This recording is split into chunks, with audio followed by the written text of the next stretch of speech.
I hear a lot of people talk about awakening, but not fully explain what they are awakening to. Yeah, okay, so what awakening is referring to, and I don't like using that word, but I say it so people know what I mean. But it's not my preferred word. When you really see what I'm talking about, it's not my preferred word, but it is kind of like an entry-level concept. So it serves its purpose in that way. So don't get stuck on this word of awakening or this imaginary story of awakening into something. Okay? But what it's really pointing to is the dropping away of the identification with the seeker or the identification with the character.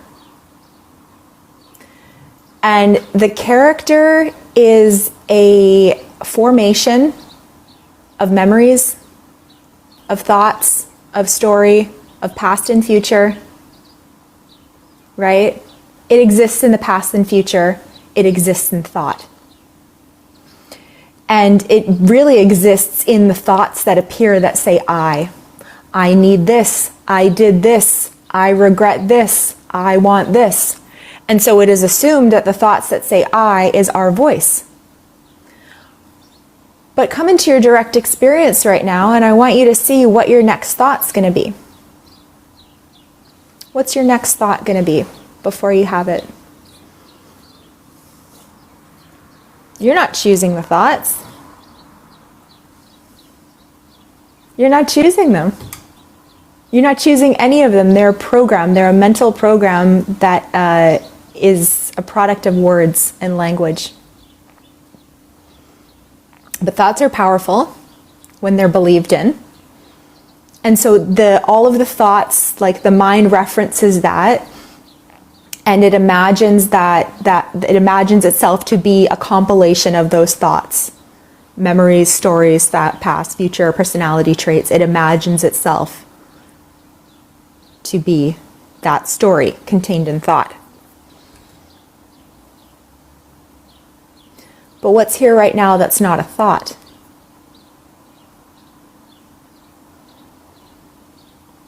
What's here right now that doesn't need a thought to exist? Because the thoughts come and go, right? They're temporary. Are you temporary? Do you need a thought to stay alive? So this is kind of like a zooming out and realizing that the character, particularly the one seeking for something more in the future, was a mirage made of words. Right? We get hooked in by this language cult, the cult of language, by these stories, and we imagine that there's something more real to find, but we're searching for it through the mind, we're searching for it through temporary made-up words, but you are not a temporary made-up anything. You are magic. This world is a miracle. And that's where the spiritual seeking ends. That's where the awakening is really seen, when you come into the direct experience and you look for the me. So in your direct experience right now, just if you don't refer to the past or the future, what are you referring to when you say I?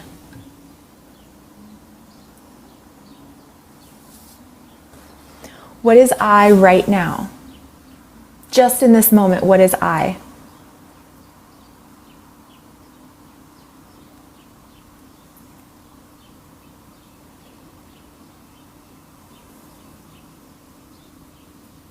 Where is the center of this I? The mind will come up with different words for it. Oh, I'm consciousness, I'm awareness, I'm presence. But then it's just identifying with another word. The word awareness, different in many languages. Are you that word? If you spoke Russian, it would be a different sound, right?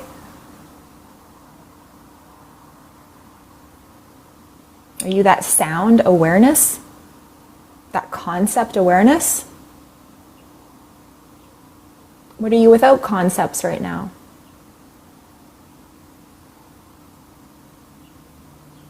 What are you without words right now?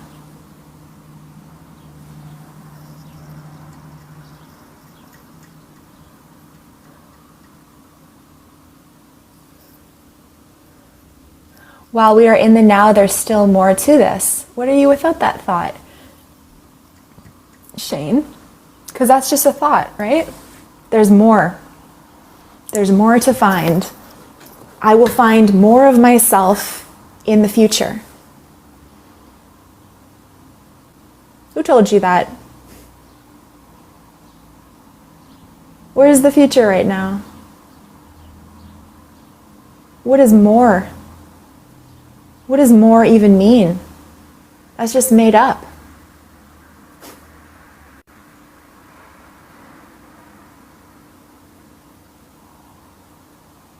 The mind imagines that there's something missing from this moment because it doesn't want to feel something.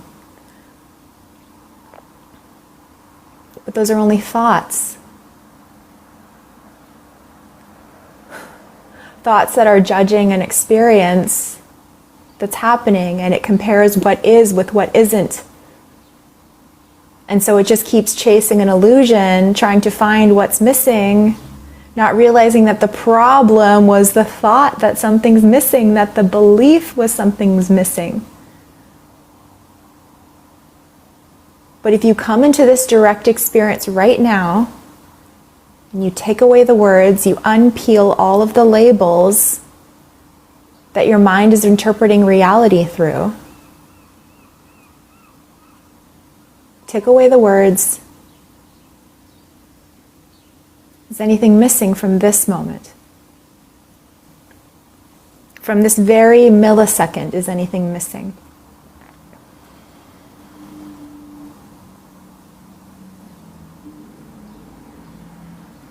Missing is just a concept, right? It's just another story.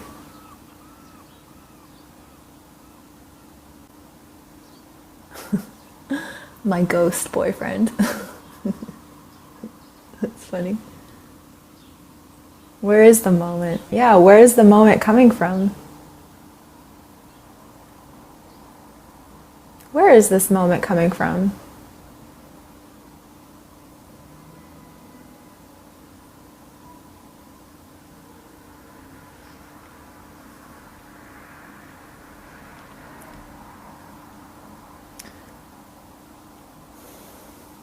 So the whole world is in an addiction that they don't realize that they're in. They're addicted to thought. They're addicted to belief. They're addicted to certainty. They're addicted to concepts about the future. They're addicted to an identity.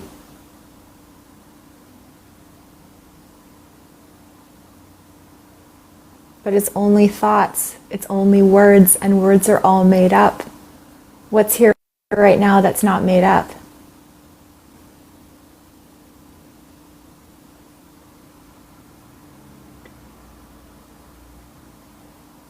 It's okay that we have words.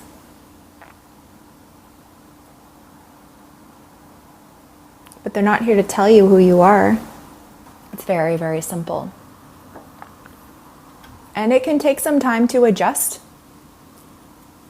right? And the mind can fight it. I know mine certainly did. It was so addicted to beliefs. I had been programmed since before I could even speak with religious beliefs, right? And I was so dependent on them, and I needed them for my sustenance. I needed them to feel safe and comfortable. I needed some kind of philosophical mental construct in order to understand what I was doing here, in order to feel like I was okay. And so when I came out of Christianity, I just took on a whole bunch of new beliefs. I just replaced some kind of religion for another. And there was a lot more of a hodgepodge. I mean, there was a bit more freedom and the new age, like yoga stuff. And there was overlaps. And there was beauty in it. Nothing wrong with it. But there were just mental fabrications. Because enlightenment is the recognition of what is. It's not a state.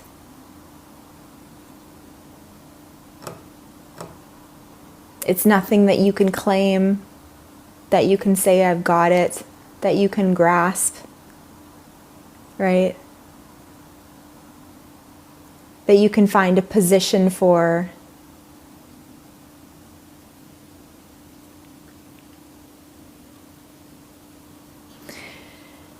It's the allowing for what is, it's the freedom for what is. It's the beauty of what already is, you know? It's the connection, it's the intimacy with what is. Not with what could be, or with what was, or what should be, or what will be, or what I want to be. It's just what is. Wanting what is, but there's no one wanting what is. There's just no longer a wanting of what isn't. Because any story that comes up that says things need to be different, things need to change, is recognized immediately as just a delusion of thought. So we have a thought that says, I need something to change. I need something to change. Okay. A thought came up that says, I need something to change. Well, that must be me because I'm I. In language, or this is I. So where is the one that needs something to change in the direct experience right now?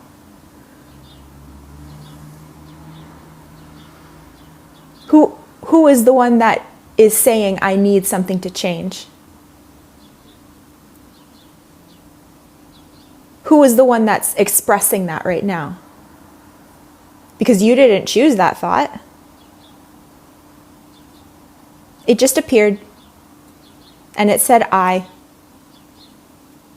And then another thought believed that. And took it to be my voice. So that's really the only thing that's happening here. And that's really the only thing that spiritual awakening is about seeing through. And deepening into this orientation, you want to say it like that, of what is fundamentally always here that's not a story. The story takes place within it, so yeah, you could say that the story is part of it, but it's not only the story, right? It's like we have these thoughts and emotions and sensations and relationships and situations, all just waves in the ocean, okay? Different waves in the ocean, a thought, a feeling, a new job, a dream. And we take that kind of combination of waves, of stories, of temporary experiences to be what we are. But you are the ocean. Because the waves are temporary, right? There's no solid wave. It lasts for a moment and then it disappears back into the ocean.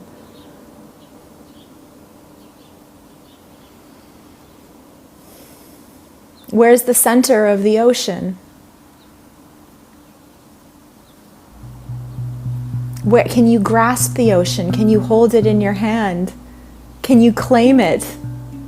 Can a wave claim it? Can a wave find the center of an ocean? Doesn't even make sense. Are you high? That's funny. This is kind of stoner talk, isn't it?